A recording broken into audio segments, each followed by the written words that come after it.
Okay, good morning, everyone. We'll just give it another minute so everyone has a chance to get settled in before we get started. Can I please just ask as well that you have your phones on hand, as we'll be asking you to use them shortly.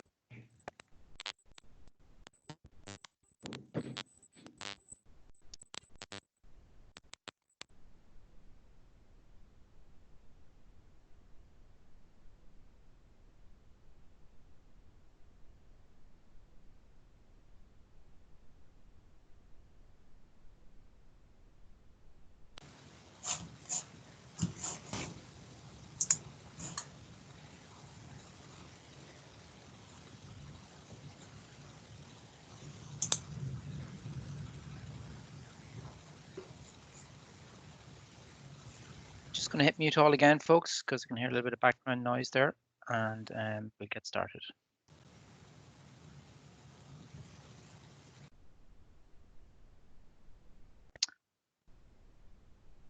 Okay, well, I think we've enough people in now. There's still people joining us, but we'll get started. Okay, so thanks everyone for your attendance this morning. My name is Thomas McGrath, and I'm acting as the MC for this webinar, which is titled Kickstarting a Project in a Virtual Environment. Hosted by the team here at Aspira, this is the fifth of our very popular ongoing webinar series, which is running weekly on a range of topics. I'm an advisory manager within our consulting department, supporting and managing some of our various client engagements. My colleague Gillian Whelan, your presenter today, also works within our advisory team as a senior consultant and trainer. And Gillian has many years of experience working with and providing training for organizations and individuals in the fine arts of project, program, and change management across a diverse range of industries. Just going to click on mute all there again, folks. A little bit of background noise. Apologies. Okay. So, by way of a little bit of background for those of you who may not have heard of Aspira, we are a specialist project management consultancy and IT services firm with offices in Dublin, Cork, Abu Dhabi, and Amsterdam. Established in 2007, the company now employs over 150 professional staff. We are the only company in Ireland that is both certified by the PMI as a registered education provider and by the International Institute of Business Analysis as an endorsed education provider. The company was founded with the mission statement to take the chaos out of project management, which is what we have striven to achieve, and one of the great ways to address that challenge is by ensuring we adapt proper standards, processes, and techniques when kickstarting a project, which we'll discuss in more detail over the course of today's session. So, by way of a little bit of housekeeping before we get started, please just note that we have placed you all on mute, just to reduce any unintended background noise or interference. But despite that, we're going to ask for your comments and questions following Gillian's presentation today. Please keep a note and use the Teams chat functionality to raise your questions following the demonstration. I will monitor those questions directly and raise those with Gillian. If you're new to Teams, you'll see the chat icon, which is second from the top on the left-hand side of your Teams screen. We'll endeavour to address all of your queries, obviously, but quite a large number of people attending today.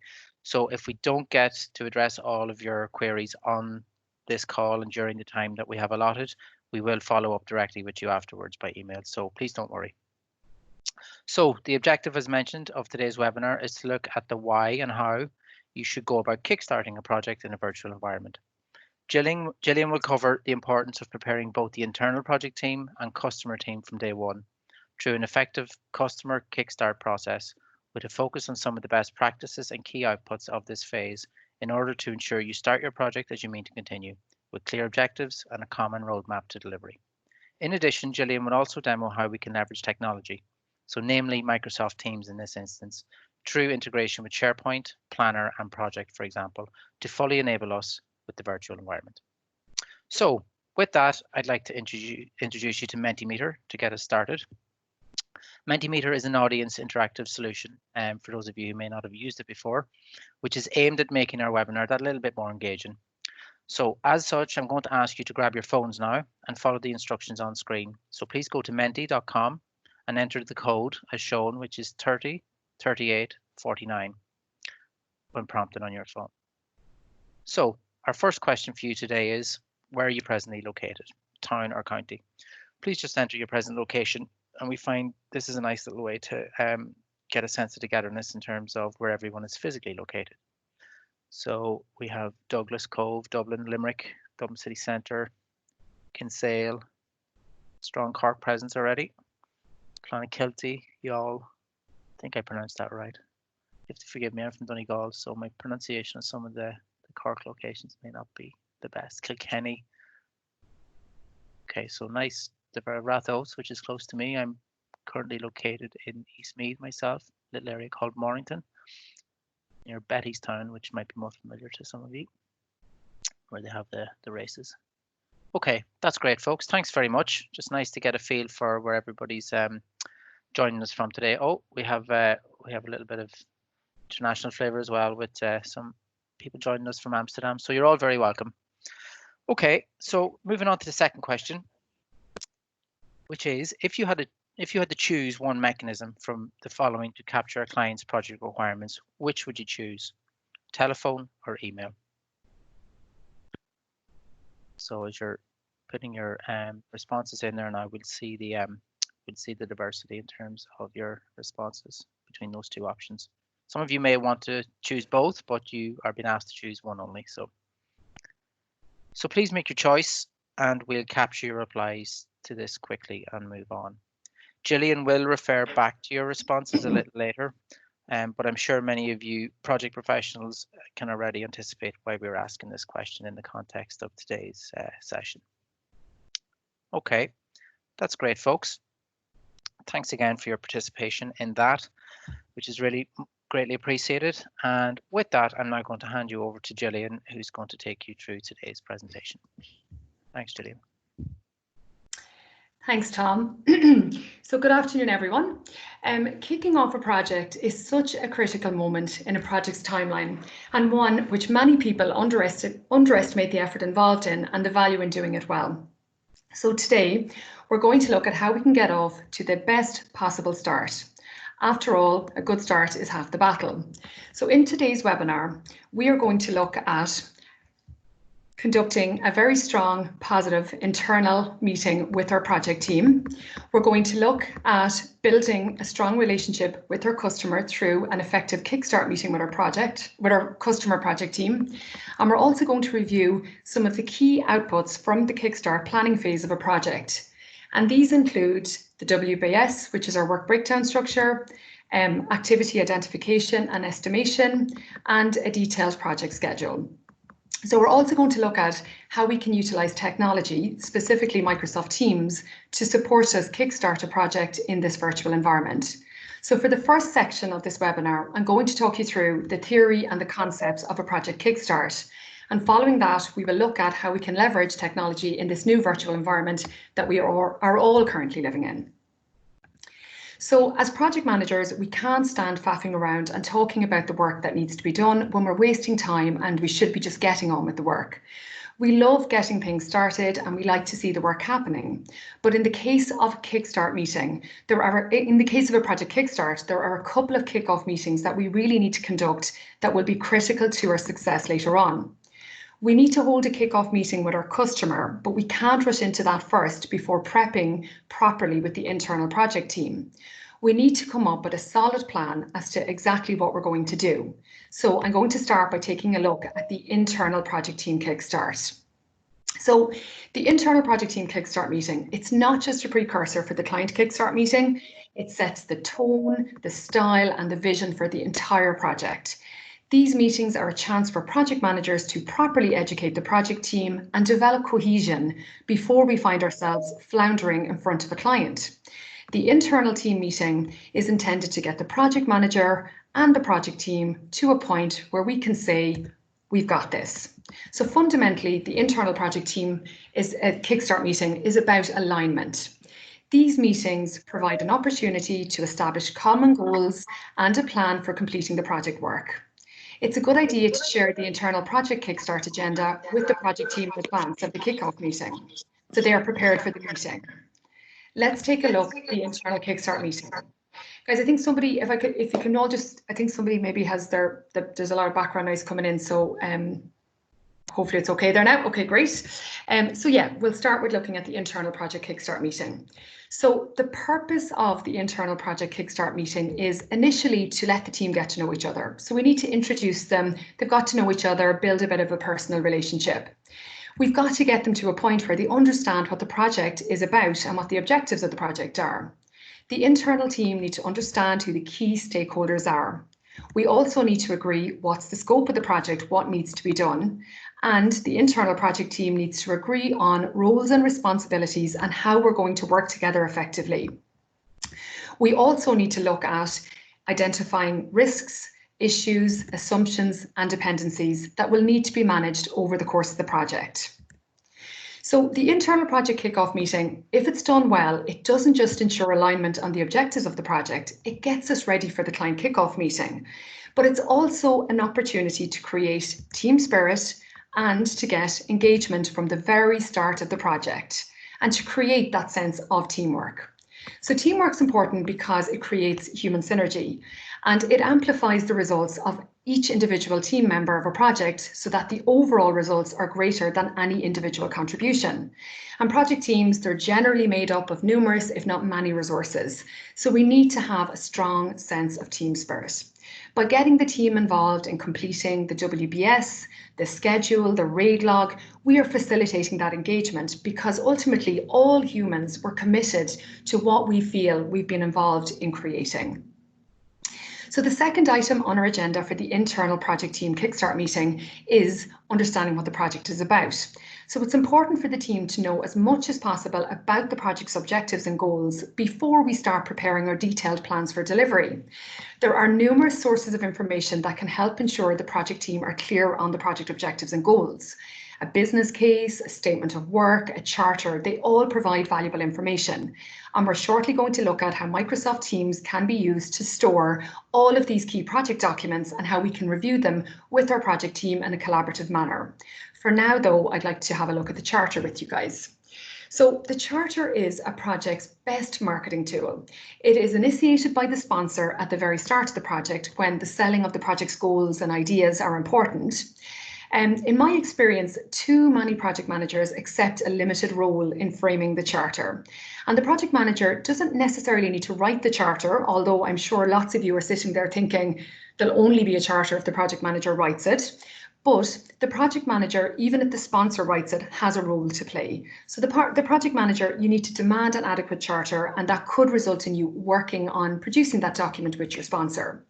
So there's a PMI definition as to what a charter is, and it basically says that it's a document that's issued by the sponsor that formally authorises the existence of a project and provides the project manager with the authority to apply organisational resources to project activities.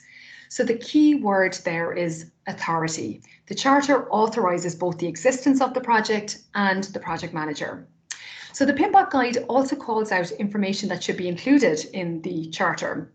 So I have a sample charter here on screen for you guys. So a business case, so the business case section is typically where we describe the problem or the opportunity the project is trying to take advantage of, but from a business perspective. The project objectives and the goal statement, they typically describe backwards from the end result, what we're hoping the project will achieve. The summary schedule, the milestones, they're the dates that the project needs to work towards. Assumptions, constraints, so any assumptions that we make when we're deciding to proceed with the project, they need to be documented and closed out as we progress. And then there's another section in here, which is the return of investment section. And this is typically how much benefit the project expects to deliver or receive based on the investment in the project. Now, this list is normative, and what I mean by normative is that it's providing guidance on what should be included in a charter. So a charter can still be a charter even if it omits one or more of those pieces of information. In fact, ROI can be very difficult to call out on a regulatory project or an IT upgrade project. The word document can be a little bit misleading too, because document doesn't necessarily mean a specific document that's formatted with certain headings. A conversation between a manager and an employee, or an email from a manager to an employee, that can constitute a charter also. Our recommendation, though, is that you do get something in writing. So a project manager should confirm via email a conversation you've had with your boss. Work orders can also serve as self-contained project charters. So if a statement of work from a client has been signed by the customer and somebody senior within your organisation, and that's now been handed to you to take forward as a project, we can view that as a charter as well. So we're going to look at a sample charter template in Teams in a little while. So next on the list then, number 3 on our internal Kickstart meeting relates to identifying our stakeholders. So if it's important that we understand the objectives of the project, well, then it is equally important that we understand who the project stakeholders are. So in addition to identifying stakeholders and coming up with a big long list of names, what we actually need to do is analyze our stakeholders, and we need to prioritize them based on their level of power or their level of interest in our project. So that's why I've got, from the image on screen, I've bucketed my stakeholders into different buckets.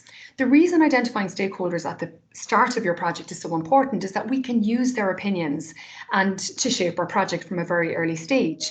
It's more likely that they will support us later on if we've involved them from early on, and perhaps they can improve the quality of the project from their early contributions. The next item on our agenda relates to just understanding the scope of the project.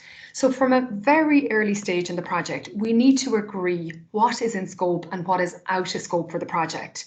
So as a project team, we need to produce a scope statement. Now, a project scope statement, it takes the scope from the charter and it expands on it. We're documenting the characteristics and the boundaries of the project and its associated products and services. We're also going to call out the acceptance criteria. One of the most important things to note about this document is that it's a living document. So therefore, we should be reviewing and updating the scope statement as new information comes to light. So we're going to look at that scope statement now, an example of what that looks like.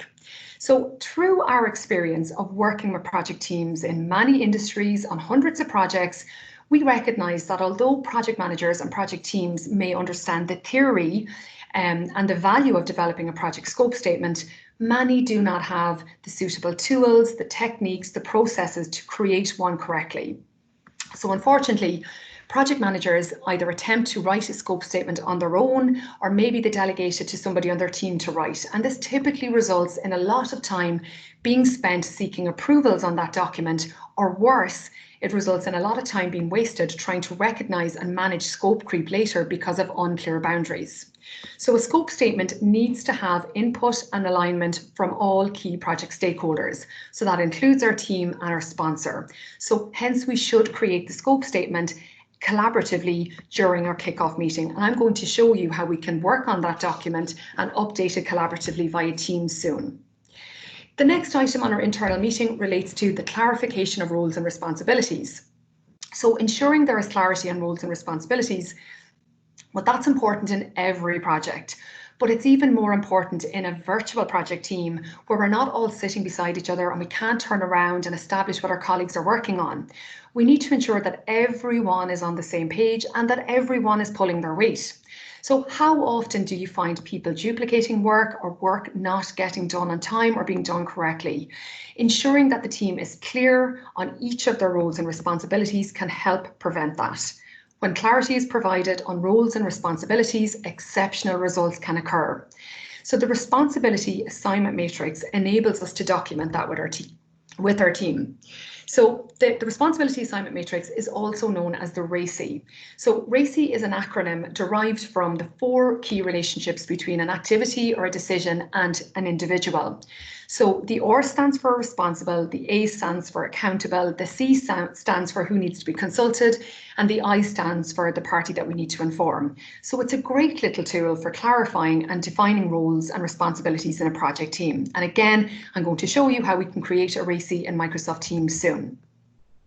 So identifying and managing risks, assumptions, issues and dependencies is a continuous process over the course of a project. And that's why it's one of the agenda items for a Kickstart meeting, because we need to think about it from the very start of our project.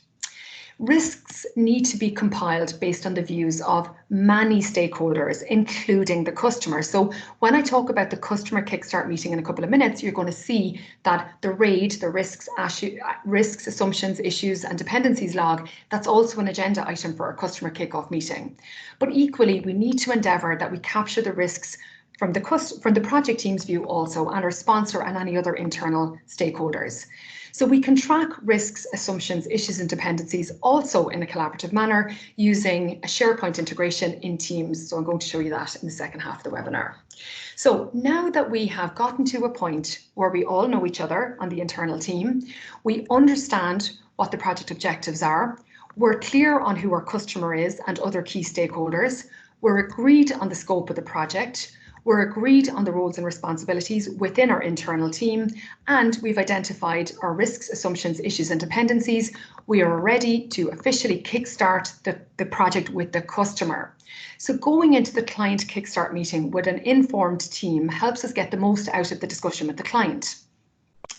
An aligned and knowledgeable team will instill confidence in the client, and we won't be wasting valuable hours, money and client time with internal debates with the client watching, becoming increasingly worried that can this team deliver the project? So there are typically many meetings between a customer and the sales team or the executives within your organisation before the project team actually get to meet the customer. Indeed, contract negotiations may have taken many meetings and many months. The project manager may even have been introduced to the customer during the commercial stage. But the meeting we are going to focus on now is the project kickoff client meeting between the full project team and the customer. And it typically takes place after the project has been authorised and the contracts have been signed. So in order to ensure the meeting with the customer is a success, we need to focus on using technology to build trust with our customer. We need to ensure we are clear on their requirements. We've got to do a detailed requirements review. We've got to look at risks and issues from our customer's perspective. We've got to agree how we're going to manage change. We've got to agree what will need to be approved and who on the client side can provide approvals and what process we will follow. And we also need to agree what the customer's expectations are in terms of governance. So in terms of the Kickstart meeting, typically we want to hold that in person, face to face. That may not be possible when working in a virtual team, and it certainly isn't possible if you're kickstarting a project currently. So we need to take advantage of technology to build trust with our customer. So in the same way that we can use video conferencing to conduct our internal project team kickoff meeting, we can use Microsoft Teams or your technology of choice to kickstart our meeting with the customer. So one of the most important agenda items with the customer I've already mentioned is the review of the customer requirements. So for some projects, the customer requirements may already have been documented. They may have been shared with the project team in the form of a business requirements document or a user requirements spec. But in any case, it is still essential that we review those requirements upfront with the customer to ensure that we have fully understood and interpreted the customer's requirements correctly. So all humans suffer from biases, and one such bias is the confirmation bias. And that leads us to we have a tendency to pay attention only to information that suits our beliefs. So if at the internal project team meeting, kickoff meeting, if we've already reviewed the statement of work, we've already reviewed the BRS, we've already reviewed the URS, whatever document we've reviewed, if we've already concluded that I think what the customer is looking for is straightforward, and we'll want to believe that, that's another bias, okay? We want to believe that it may result then in us not paying attention to anything that a customer says in the customer kickoff meeting that tells us actually these requirements are much more complicated than we initially thought. So you have to consciously push yourselves to avoid that bias. We've got to ask questions, we've got to document requirements clearly and concisely, and we've got to ensure that we have a sign off from the customer that confirms we have captured the requirements correctly. The other major challenge is that sometimes the customer is not clear on what they actually want. So as you can see from the illustration on the screen here, what a customer described they wanted was very different to what they actually wanted. So you can see also that the interpretation of what the client wanted was very different by each party that reviewed the requirements. So we need to put the time and effort into helping the customer become clear on what they want. We need to help them articulate their requirements. So I thought it was very interesting that in a recent PMI survey, 39% of respondents said that their projects had failed due to not having understood the requirements correctly. So it's impossible to meet or exceed your customers' expectations if you haven't fully understood them, much less do that on time and within budget. So in 2008, Qantas, which is Australia's national airline, they cancelled a $40 million JetSmart project. So JetSmart was a project that was intended to build a parts management system for their mechanics. And unfortunately, the solution was so poorly designed and so complicated that the airline mechanics flat out refused to use it. So officials from Qantas, they later came out and said that instead of asking the mechanics what they needed, they just built what they thought was appropriate for the mechanics. So by failing to involve the right subject matter experts, which was the end users, Qantas had to abandon a very costly IT project, and they ended up spending 3 more years building a replacement solution. So if we don't fully understand the client's requirements from the very beginning, we could spend a lot of time going over and back, completing rework and spending time and effort, and we may never actually meet their expectations. So you will note, in spite of all the extra work that we did, the what happened graph shows that we still came in under what our customer was expecting and what we had planned to deliver. Earlier, guys, at the start of the webinar, I asked you how you would capture requirements from a customer's perspective if a face-to-face workshop was not possible and you could only select phone or email. Now, the results are roughly 60-40. So 60% of people suggested they'd use email and 40% went with telephone. So I suspect that most people who selected email, you'll have selected email because this provides a written record of what's been discussed, and surely that's essential when we're talking about requirements. People that selected phone tend to do so as it's quicker, and it does allow you to confirm that the other party has understood what you've said, and it allows you to confirm that you understood what the other party has said. But research shows that phone is far more effective than email communication, with only 56% of email messages being interpreted correctly. So the suggestion in the current environment that we're all working in is, in the absence of a face-to-face workshop, you should conduct your requirements gathering via video conferencing call. You should document what's been agreed, preferably in a collaborative manner with the customer during the call, and you can follow that up in writing separately if you need to. So I'm shortly going to show you how we can update documents in a collaborative manner.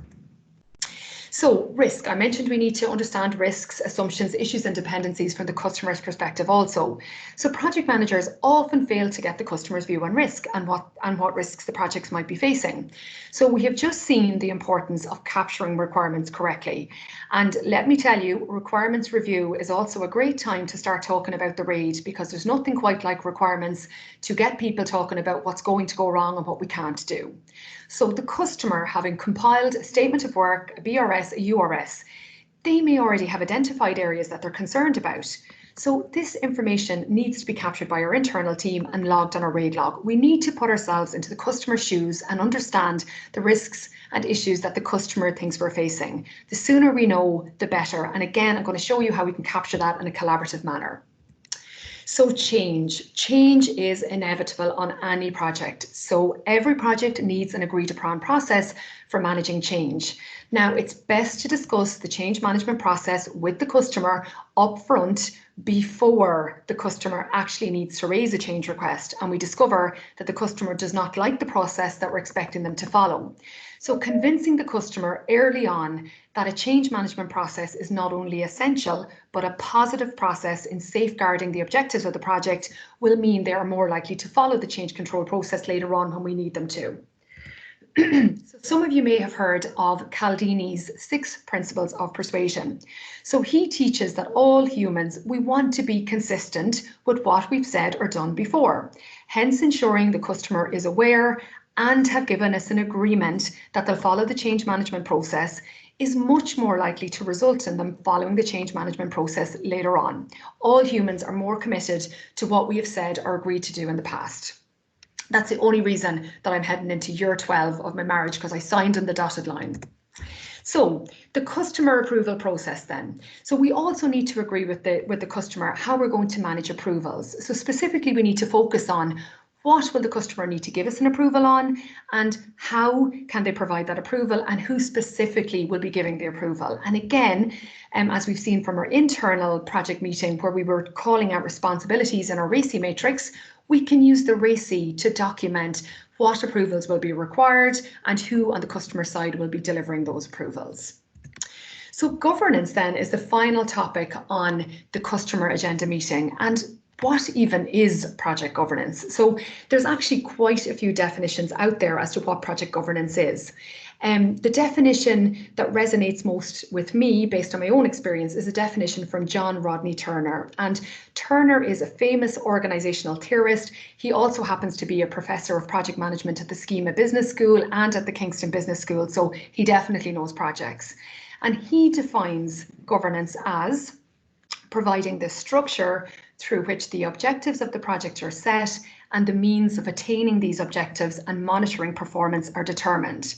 So to convert that into more layman terms, or Leishism, as I like to say, because I'm from Laois, governance is about ensuring there is a process for locking down the objectives of the project. And those objectives will be what's our scope, what's the budget, what's the schedule, so our baselines, and what quality standards do we need to adhere to. And governance is also about the process for monitoring and controlling our performance against those 4 key project cornerstones. So I've seen many project managers fail to put the effort into understanding what their customer expects in terms of governance.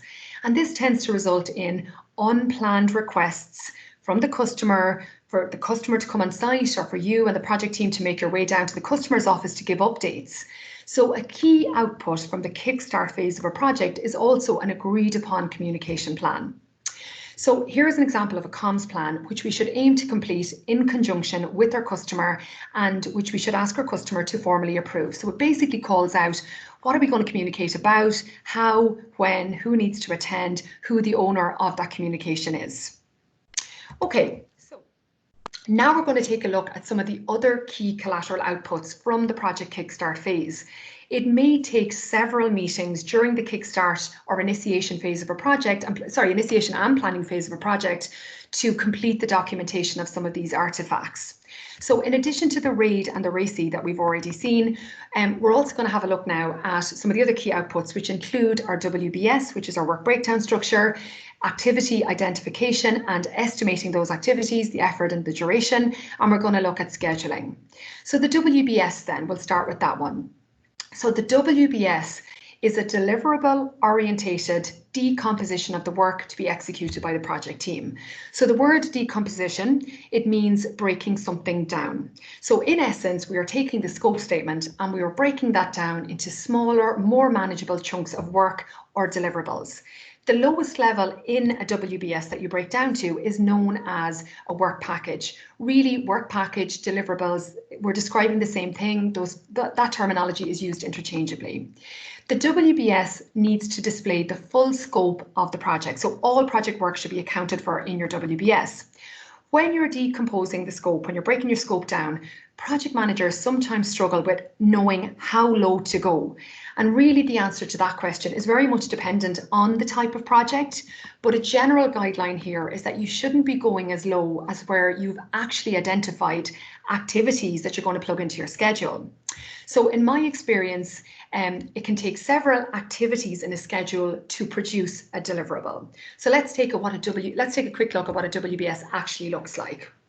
So hopefully you can see from this visual that this WBS has been broken down into 2 kind of parts. So over here on the left hand side, we've got all of our project management deliverables. So they include planning documents, lessons learned documents, reports on how we're progressing against the budget, etc. On the right hand side, we have deliverables that relate to the end product, so the parts of the machine, etc. that we need to produce. So all too often, project managers jump straight into creating a schedule without thinking about the deliverables that need to be produced. In fact, I've been guilty of that in the past in my earlier project management career, and it results in you trying to squeeze extra work into the schedule later when a deliverable becomes apparent. You don't want to move the schedule baseline, the date that you've committed to, so you now try to squeeze in extra work. So if we identify all of the deliverables first, we're much more likely to come up with a comprehensive schedule. So just like the scope statement, it's key that the WBS is completed as a collaborative exercise. So we need representatives from each of the functional teams who are going to be involved in producing these deliverables. That's our core project team. In my experience, this exercise works best when you get into a room together, when you use a whiteboard, markers, maybe a flip chart and post-its. But as we all know by now, that is not currently possible. So again, we need to take advantage of the technology and produce the WBS with our team in a collaborative manner. And that's also possible via Teams. Okay, so now that we've identified the deliverables, we can start thinking about the activities and the work that needs to be completed in order to produce those deliverables. And we need to estimate the effort and duration for these activities. So there's a few things to consider when you're estimating. So the first thing is that you need to balance the estimation effort with the level of accuracy that's actually required. Okay, so there's no point spending 2 days producing an estimate that you're 100% sure of if the estimate tells us that something's going to take a quarter of a day. We just wasted 2 days in determining something's going to take a quarter of a day. The most important point, in my opinion, as it relates to estimates is you've got to document any assumptions that you made. So if you go and you estimate that a task is going to take 2 weeks, and that's based on a key resource actually being available, if you haven't called that assumption out that the key resource is available, and if in reality that key resource is not available and the task ends up taking 6 weeks, you could be facing a very difficult and embarrassing conversation with your boss or your sponsor where they're asking you, how did you think that was going to be 2 weeks and it's actually taken you 6? If you've documented your assumption, and in fact, if you've closed out your assumption, that conversation can be avoided. The other thing to be mindful of is the law of diminishing returns. So that's the point when additional factors yield diminishing increases in output. So too many additional resources can increase the duration of a project due to us having to do a whole heap of extra coordination, transfer knowledge, get those new resources up to speed. Now, I think that's quite interesting because in my experience over the years, anytime I've gone to my sponsor or to my manager to flag that I'm concerned about my ability to meet a project deadline, the response is always to throw resources at the project, but throwing resources at a project is not always the correct solution. 2 other points just to make as well before we move off this is you need to be mindful of some biases that humans suffer from as it relates to estimating activity durations. So the first bias is student syndrome, and student syndrome is planned procrastination. So planned procrastination is basically where you leave something on the long finger. So for example, I've known about this webinar for the last 5 weeks, and I've known that this date was looming and that I needed to be prepared for today. And I knew in my head it's probably going to take me, a good few days to prepare for it.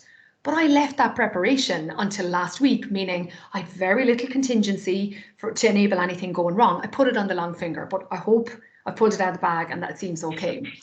The second bias to be aware of is Parkinson's law. And Parkinson's law is where if you give somebody 2 weeks to get something done, they'll take 2 weeks to get it done. So if the task actually only takes 3 or 4 days, you're better to only give them 3 or 4 days and give them a deadline in 3 or 4 days. They could sit there and saunter along and take 2 weeks doing something.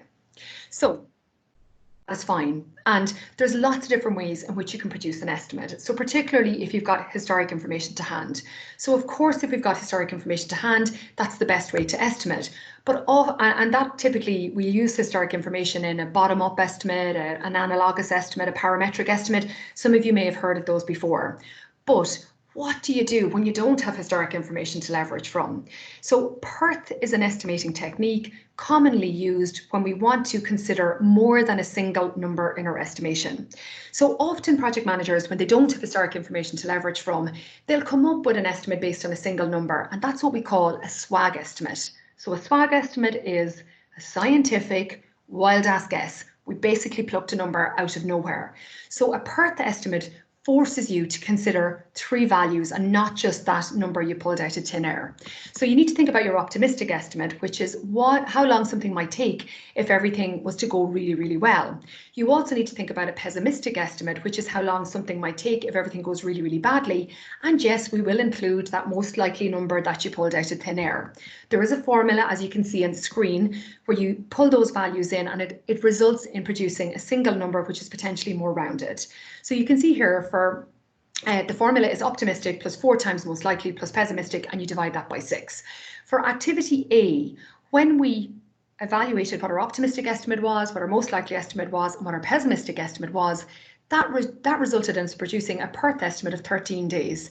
Now, I'd much rather have 13 days in my schedule than that most likely number, that 10 that I plucked out of thin air. So PERT is a great way of coming up with a more rounded estimate. The other thing to consider, though, is it's also a good idea to get your team involved in producing estimates, because again, that results in a more rounded estimate because you're getting the views of others. And again, I'm going to show you shortly in Teams how we can do that in a collaborative manner. So the final collateral output that I want to talk about before I move on and actually show you the technology working is scheduling. And the good news is I'm not going to spend too much time today talking about scheduling, because my colleague Damien delivered an excellent webinar on creating a detailed project schedule using Microsoft Project 2 weeks ago. And my colleague Tom presented an excellent webinar also last Wednesday on leveraging Agile in a virtual environment. And that also outlined a series of tools that you can use for scheduling. And you can find the recordings of both of those webinars on our Aspira website if you'd like to listen back.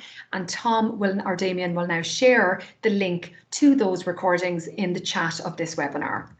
But there is a couple of points I would like to make in relation to scheduling. Okay, so a couple of tips. So the first thing is, when you're adding tasks into your schedule, try and have predecessors and successors. So what needs to happen first, what needs to happen next? Tasks, if possible, you should associate them with your deliverables. So when these 4 activities have been completed, this is the deliverable that will have been produced. And you may even set the deliverable up as a milestone in your project. You need to minimize the use of constraints and must start on and must finish on, because really you want the schedule to tell you the date. Include any milestones from the charter in your schedule. So if we've called out in the project charter that there's particularly important dates to be met, we should document them in our schedule also.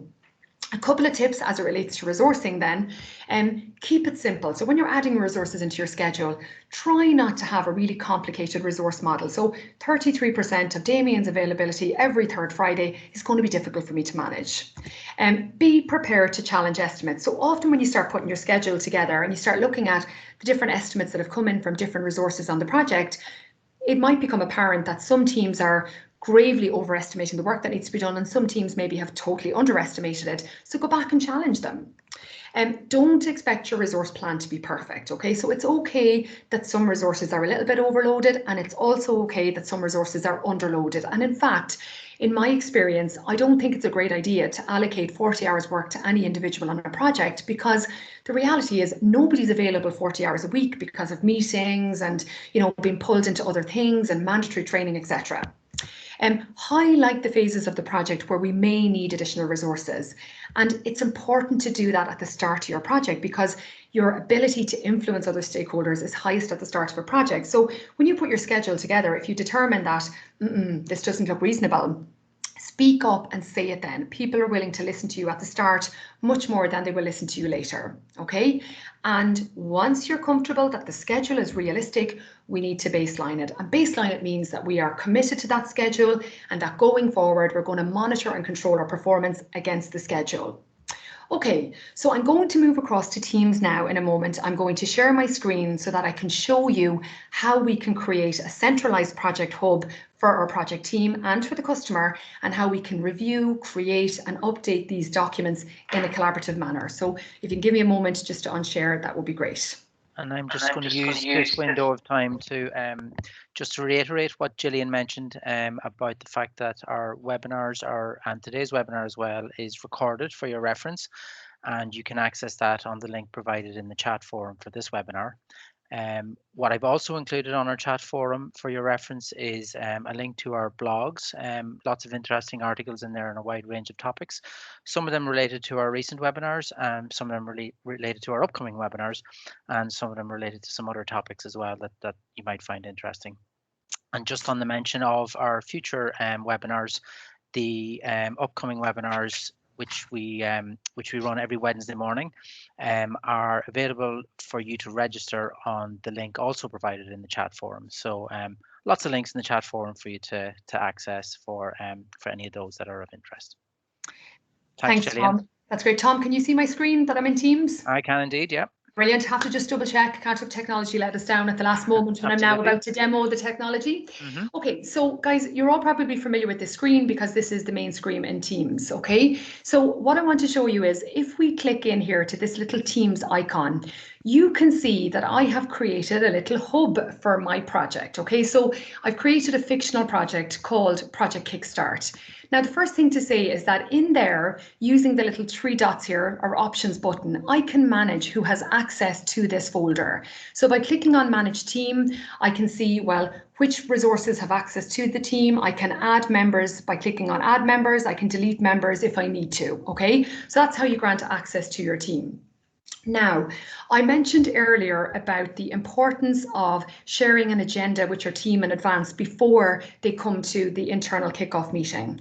So if I click on the little files link up here at the top of the screen, you can see that I have created a range of folders which everyone in my project team hub now have access to. And one of those is actually the agenda for a Project Kickstart meeting.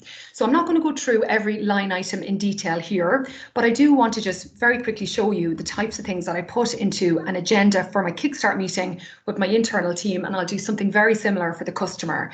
So I document the agenda in advance, but I also call out who needs to attend that meeting. And I have a little tracker button over here. So basically, I'm trying to shame the attendees in advance to making sure they turn up, because they can see over here I'm going to be tracking whether they've attended or not.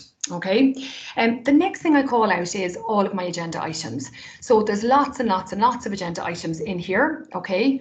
But actually, what's a little bit different about this agenda, and what I really, really like and would recommend you bring forward, is this section down here, the outputs that need to be produced as a result of kickstarting a project effectively. So sometimes when you're holding a kickoff meeting, you know, personalities may take over, we may go off track, etc. By sticking with our agenda and remaining focused on the deliverables and the outputs of the meeting tends to lead to a much more productive meeting. Okay, so that's our agenda.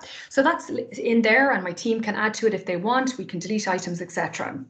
So the next folder that I've set up relates to the project charter. Okay, so again, I want my team to be able to review the charter in advance.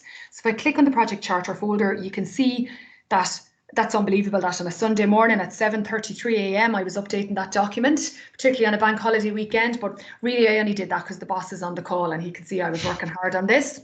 But as you can see, I've saved the charter in here and I've populated the template. Now, typically, you wouldn't necessarily be updating this document with your team, but as we're in a virtual environment now, you could work with your sponsor on updating this document. So more than one person can update this simultaneously. And I'm going to show you that in a moment as we go into some of the other documents. So that's our charter. Now, the first document I mentioned that does need to be completed in a collaborative manner is our scope statement. And I'm going to call on Damien, who is my fictional team, project team member, to also help me with updating this document. So this is our scope statement, okay?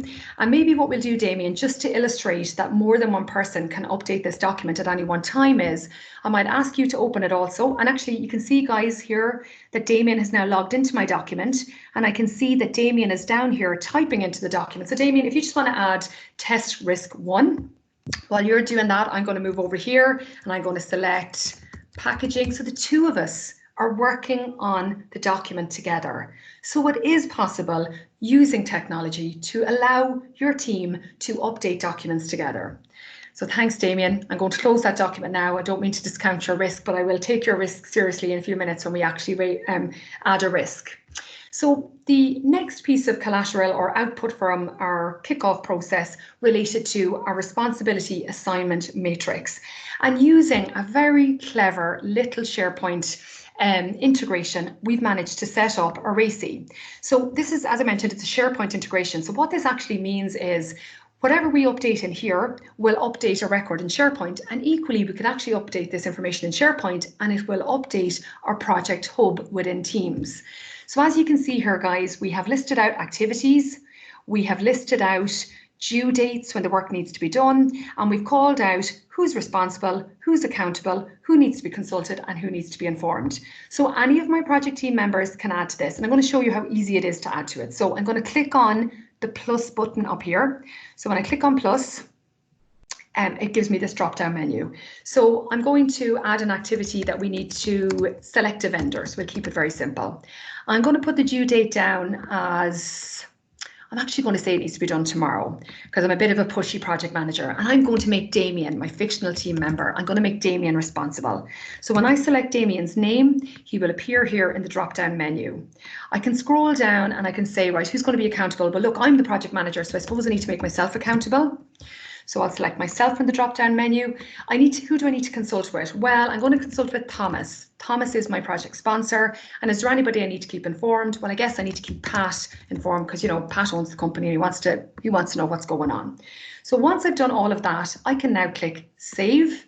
And you will see that that new record has been added into my RACI. It also has just updated in SharePoint also. So that's how you do your RACI, okay?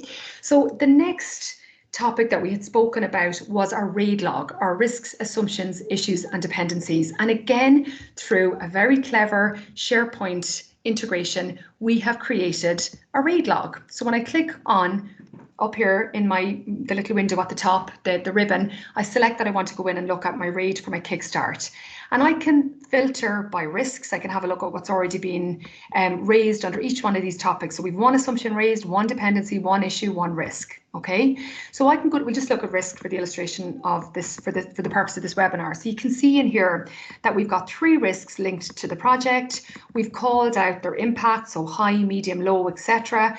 And we've also called out the action that needs to be taken in response to the risk, who we've assigned it to, and they'll get prompted when we assign something to them. And we've called out the status of the action and when it needs to be completed. So in the same way that it was very simple to add an activity to your RACI log, it's also very simple to add a risk, an issue, or an assumption. So let's very quickly add a risk. So you click on the plus, the new button up here on the top ribbon. So by clicking on new, it then asks me, do I want to add a risk, an assumption, an issue, or a dependency? So I'm going to add a risk. The title of my risk is going to be that, let's say, testing may not be completed by Friday. Okay, that's my risk. What's the impact? It's high. What action needs to be taken? Need to resolve ASAP. Okay, now obviously we wouldn't really ever describe risk as poorly as that, but in the interest of time, I'm not going to do a proper description on it. Who am I going to assign that work to? Well, I'm going to poor Damien. I'm going to give it to Damien as well. We're going to keep Damien busy. So I'm going to give it to Damien. And what's the status? Well, it's not started yet because I've just assigned it to him. And when do I want to complete it? Well, I'm going to be a bit more reasonable with this, and I'm going to tell Damien he needs to get this risk sorted by the 15th, and then I can click on OK. I can attach a file to this, providing further information if I want. And once I'm happy that the information is correct, I can click on Save, and you will now see that my new risk has added to the risk register. Okay, so that's our risk. So the next thing I want to show you, which is actually a really important topic, but I'm only going to show you quite briefly because it takes an awful lot of time to produce, is our WBS. So if I go back in here to my folders, sorry, apologies. So,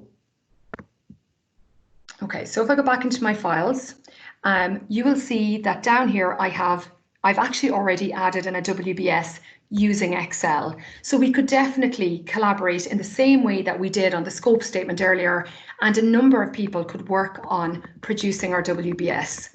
Okay, so we could add in the deliverables as we break down the scope of the project. Once we've got our WBS and we're comfortable that that's realistic, we have then identified our activities that need to be completed to produce our WBS, and we need to estimate how long those pieces of work are going to take. Now, I did say to you earlier that it's really important that you involve the team in producing estimates. So let's do that also in a collaborative manner. So I'm going to go back here, and you will see that I have a folder set up for my estimates and my schedule. So I'm going to click into my Excel estimating tool, and Damien, again, my fictional team member, I'm going to ask you to help me here. So just while Damien's getting logged into the file, so this is my 3-point estimating tool. For each activity, I've linked it to a work package, and I'm going to include an optimistic estimate, a most likely estimate, a pessimistic estimate, and we've a little formula built in that's going to produce our PERT estimate. So I can see now that Damien has come into the document. So again, Damien's face is appearing up here. I can see that Damien is adding information into the spreadsheet. While Damien's doing that, I'm going to add something myself. So again, you can see that the two of us can work on the document at the same time, so we can update it in a collaborative manner. Thanks for that, Damien. Okay, so I'm going to close out of that now. Okay, so just come out of that file and click close. Okay, so that's our RAID and that's our estimates and our activities. So the final thing then that I wanted to talk to you about in terms of teams is around scheduling. So there are several scheduling tools that we can use, that we can integrate with teams in order to produce a schedule for our project. For the purposes of today, the tool that I'm going to show you, the integration I'm going to show you, relates to Planner. So you can see up here on the ribbon, we've integrated Planner into Teams, okay? And the reason I'm picking this one is I really like the visuals that are associated with this. So under Planner, I've already got a couple of activities set up. So these are activities as per schedule that need to be completed. So the first thing that jumps out is that this task is overdue. You see the little calendar and the red button telling us it's overdue. There's already a task in here to complete my webinar. So I can click into my task and I can see that there are subtasks that I've already called out, but some of them have been done. So I've done all my practice, amend, practice for today, and I'm now in the middle of delivering my webinar, okay? So I can update very simply by doing that. Okay, I can add comments, I can add an attachment. If there's something else that needs to be done under the webinar, I can add a new item and link it. If you want to add a new task to your schedule, you simply click on the plus add task button. So the task I'm going to add now is I need to capture webinar feedback. Okay, so capture, oh, sorry, I missed my C. So capture webinar feedback. When do I need to do that? Well, I'm going to be asking you guys to kindly take 3 minutes to help us with feedback in a few minutes. Who am I assigning that? Well, I'm going to assign it to myself. Okay, now I might decide actually that I want to, maybe get more than one person working on that task, or I might decide that I want to break that task down into more detail. And that's also possible to do, to set this up as a deliverable and link smaller tasks to this. Now, the reason, as I said, I like this option is that there's a really good associated visuals with this. So I have a number of tasks set up here now. They're all at various stages of having been done, overdue, etc. So if I click on this chart link here, that gives me a lovely visual, a lovely summary of where we're actually at with the tasks on our project. So 6 tasks, 4 not started, 1 in progress, 1 late, etc. So really it's quite intuitive, and at a quick glance I can see what's happening on the project. So guys, I hope the overview of how we can utilize Teams collaboratively has helped you identify how we can kickstart a project.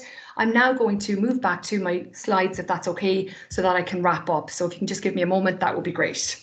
And again, I'm going to take this opportunity just to jump in and say that if anybody does have any additional questions or comments for Gillian, that hopefully we'll have time to raise before we wrap up, and please do so on the chat forum. So we have a few questions in there already. So I have a couple of questions ready for you, Gillian. Okay, fantastic. Okay, that's great. Okay, well, before we move on to questions, Tom, just 1 second.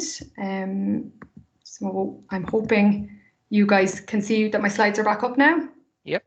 Okay, fantastic. So before we finish, I just want to draw everybody's attention to a couple of supports that are available from Aspira, because the COVID-19 pandemic, it's affected us all in a severe way. So this worldwide disruption, there's an uncertain road ahead for everybody. So as such, we've adapted to this new normal, and we now deliver our classroom courses via a virtual classroom. So instead of a full day of physical classroom training, trainees get to attend 2 2-hour virtual classroom sessions. They're jam-packed with interactive and fun exercises. The sessions are supplemented with pre and post work, and feedback has been phenomenal. Our current project management advisory and training offerings are now listed on the screen here. They include a free Kickstart assessment by way of a 2-hour advisory session where we can look at your project and advise on the best approach to kickstarting your project. And from a training perspective, you can avail of an MS project course at a 50% discount, which we will deliver over 4 half days. Our Gillian, next start. Yes, stuck there on the offer from Aspira slide. So. Oh, right. Okay. I'm not sure what's happened there. I'll just try share that again. So okay. Is that moving along now? Nope. It's not moving. Okay.